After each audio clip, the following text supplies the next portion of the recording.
Don't get too cozy with the title of the next 2 parts in the ongoing Avengers franchise, because despite the fact that it shares the name with the actual comic book series, Infinity War Parts 1 and 2 might be called something completely different in the lead up to the release dates of both films, which are currently scheduled to drop in 2018 and 2019, which sounds like a far way off, but not too far. Time flies when you're having fun. Yeah.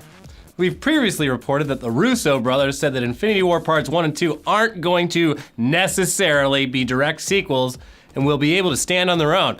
So this move makes sense because it would have otherwise potentially confused the audience. In a recent interview with Uproxx, they elaborated further and spoke about the potential title changes, saying, "The intention is we'll change it. We just haven't come up with the titles yet. But yeah, we'll change it, and yeah, this is a scoop. We will retitle them." Bruh. What accent is that? I don't know. Okay.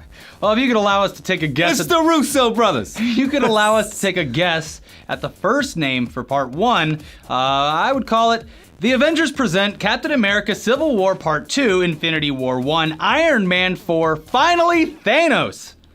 I know you hate us. We hate ourselves sometimes. I can see that on the marquee. Yeah.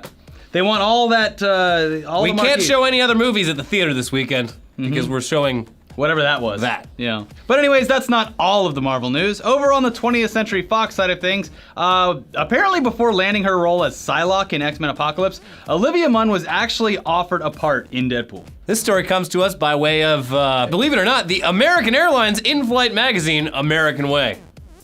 Wow. Yeesh. Anyways, they interviewed Olivia Munn recently.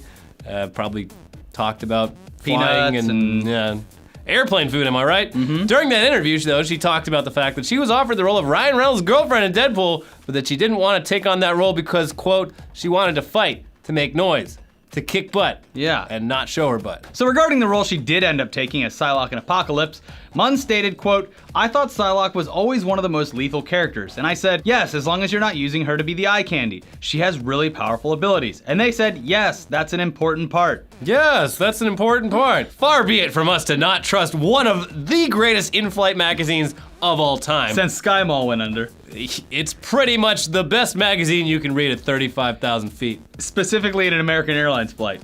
Not only does it have articles, it has maps showing where the planes fly. It has a schedule of the movies. And a crossword that's already been filled out. A Sudoku puzzle that's already been filled out. Yeah.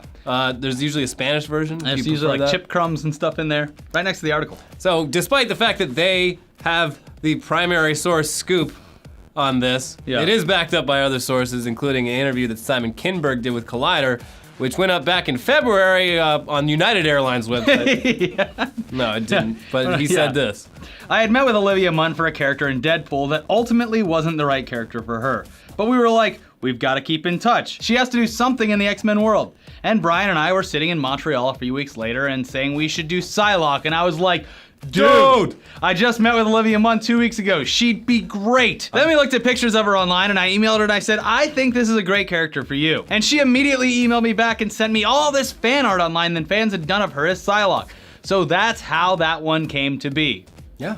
And to round out the big Marvel news today, I'm sure you're all aware that Captain America Civil War is hitting the theaters hard this week. Yeah. If you're literally in any other country other than the United States, you've probably already seen it. Yeah. You're probably spoiling the movie. Or any of our friends, because they've all seen it. Yeah. Anyways. What about me? Yeah. We did look at some reviews a little bit a few weeks ago. All of them were positive. Many people in the comments thought, oh, that's just a few reviews. The score will eventually drop when more reviews get posted. Well, it turns out you're sort of right. Yeah, a little bit. But turns out I shouldn't have used the dumb man voice with you. You're way more wrong than right, because yes, technically the film's Rotten Tomatoes score has dropped from what it originally was, which was pretty much 100%, but it's now sitting pretty at a 93% with a certified fresh rating, and that's with over 150 reviews contributing to the score. That's incredible, not just for a comic book movie, but for any movie. How much is Marvel paying you for the reviews? $11 billion. Anyways, this movie has a lot on the line. It's not only one of the biggest Marvel movies, it's launching more Marvel movies. It's great news for them. But good news for us is, well, if you're American and watching this, we all get to see it very, very soon. It'll be out in just over 24 hours. So buckle up. They teach you how to do it in the airline magazine. It's in the seat right in front of you next to the Olivia Munn interview. Buckle up.